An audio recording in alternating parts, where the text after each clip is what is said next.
cœur des Pyrénées. Et on vous embarque sur le territoire des Cagots, un peuple disparu depuis plusieurs siècles. Mais on va enquêter ensemble, on va essayer de faire la lumière sur ce peuple disparu, sur ce qui lui est arrivé et pourquoi dans les textes il a été autant discriminé, il a été autant mis au banc de la société. Des Cagots, qu'est-ce que c'est? C'est un groupe d'hommes et de femmes victimes de ségrégation. Et on pense que les Cagots existent dans le sud-ouest à peu près depuis le 8e siècle après Jésus-Christ. À partir du 8e siècle jusqu'à leur disparition définitive au 19e siècle. Tout le monde admet aujourd'hui que c'était des gens de petite taille. Et on a retrouvé des croquis, on a retrouvé des dessins où effectivement ces Cagots étaient tous de petite taille, étaient chétifs. Ça y est, nous y voilà, hein, dans le quartier que les Cagots habitaient à Lourdes il y a encore 250 ans de cela. Effectivement, on voit un quartier en pente, on a un peu du mal à marcher, un quartier avec des portes petites, avec des fenêtres réduites, avec effectivement une architecture très biscornue, très en diagonale. C'était le seul endroit où ils avaient le droit de se mettre et de se loger dans ce quartier restreint et assez indigne finalement.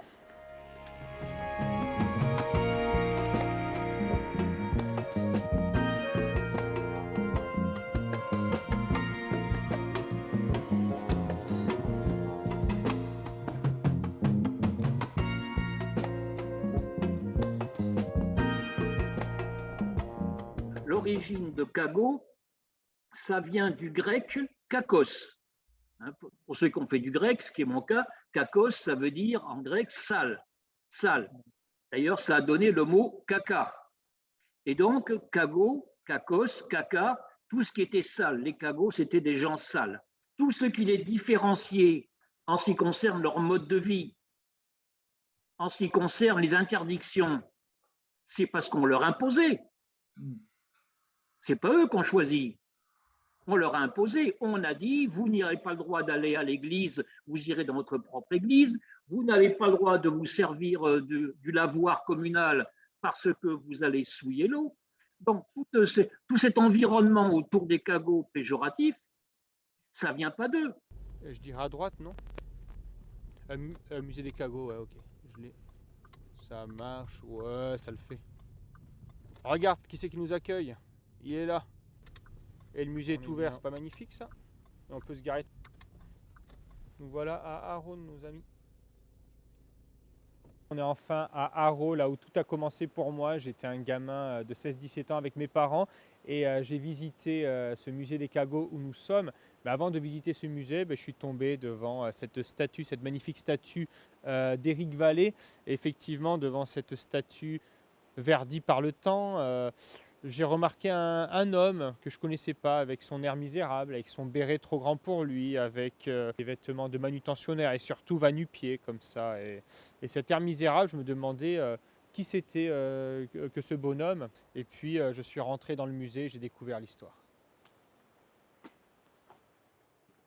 C'est le seul musée en France qui justement rend hommage à cette communauté de parias. En 1988, effectivement, des chercheurs ont déjà pressenti que la communauté Cagot, c'était l'une des plus graves discriminations biologiques, sociologiques et psychologiques que l'histoire ait créées. Pas que l'histoire de France, que l'histoire ait créé quand même. Au XIXe siècle, malheureusement, les Cagots tendaient tellement à disparaître que dans leur communauté, ils étaient malheureusement contraints à la consanguinité. On sait que la consanguinité donne le syndrome de Down, donne du nanisme achondroplase et donne pas mal de problèmes psychiques et mentaux.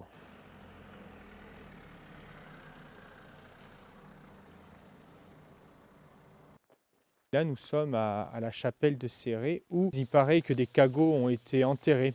On ne sait pas trop où c'est. On verra bien.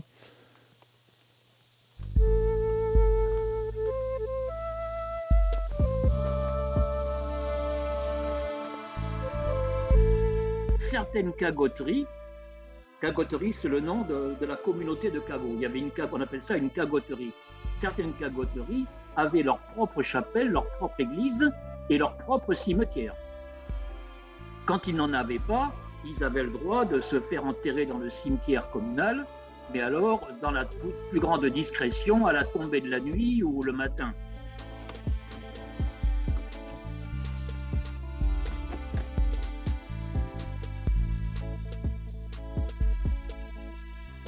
Ouais, c'est vraiment l'abandon quand même, hein. C'est quelque chose.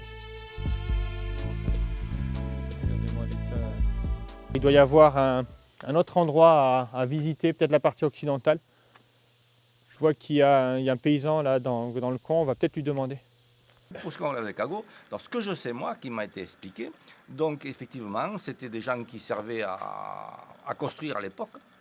Ils vivaient dans le secteur, mais ils étaient enterrés dans le secteur. Il y a les murs de l'église, d'un côté, et de l'autre côté, il y a un carré avec un mur pas très haut, il doit faire 1,20 m. 1,20 m. Voilà. Un carré un peu à l'écart. C'est à l'écart. C'est à l'écart. Ouais. Et d'après j'ai compris, c'était là qu'on enterrait les gens qui travaillaient à l'église. J'ai découvert ça moi quand je suis arrivé ici. Ouais, qui étaient les cagots. Cagots, voilà.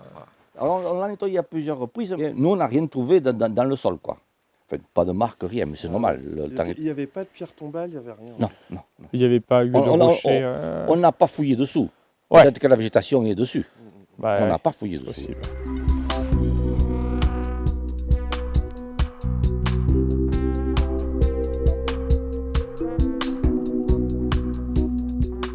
Dès le XIIIe, XIVe siècle, il y avait un afflux de cagots dans ces villes et villages. Il fallait accueillir cette population de cagots.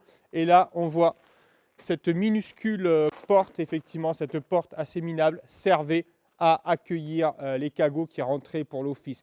Et on voit une différence nette entre la belle porte principale très ouvragée pour les villageois communs et cette porte très restreinte pour les cagots qui devaient sûrement se voûter pour entrer dans l'église et participer à l'office comme les autres, mais dans un carré séparé.